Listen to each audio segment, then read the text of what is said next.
Hello guys, my name is Vince Jason Gimiano from VS Cream 3A. Case study number 1. In the case study number 1, it tackles about the company dumping the byproduct waste to the river.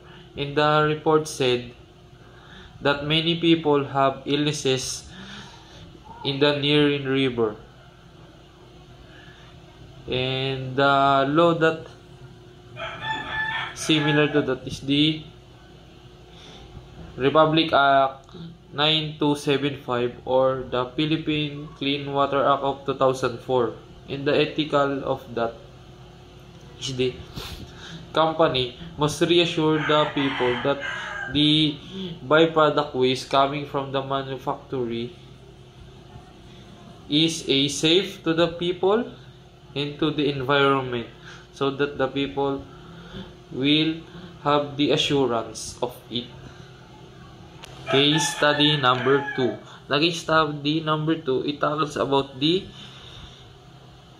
last will and testament of the deceased person and the wishes of the woman. The woman wishes that her ashes is scattered to the ocean because it reminds it to her that the happy adult life.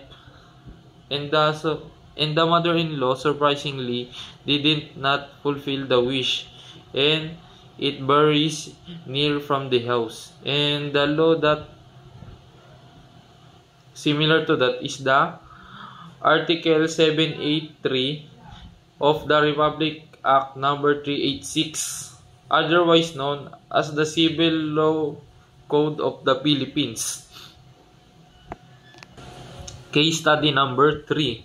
The case study number 3, it tackles about the undergraduate course students that see the answer key to the exam.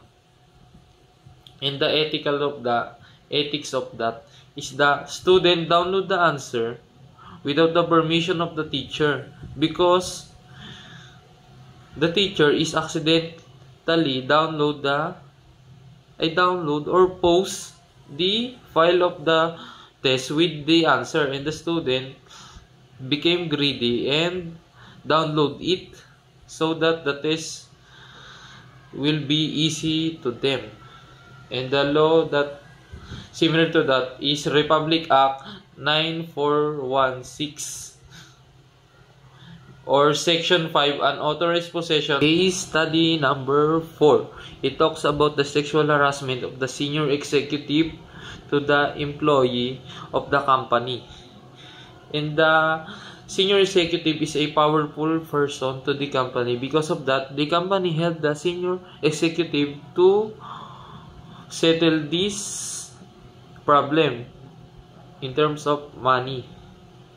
And the victim was finally agreed to the settlement, and her attorney explained to her that the senior executive usually do that to the other employee.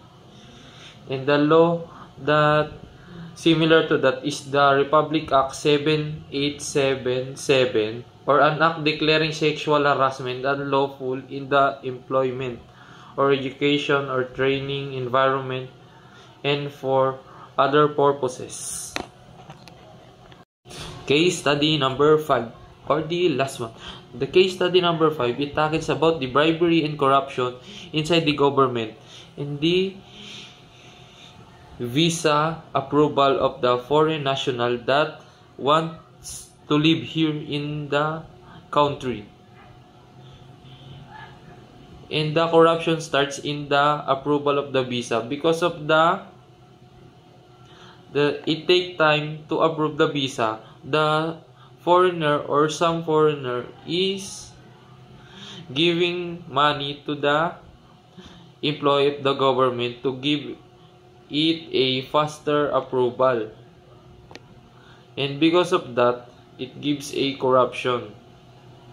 And the law that similar to that is the Republic Act number 3019 or the Anti-Graft and Corrupt Practices Act.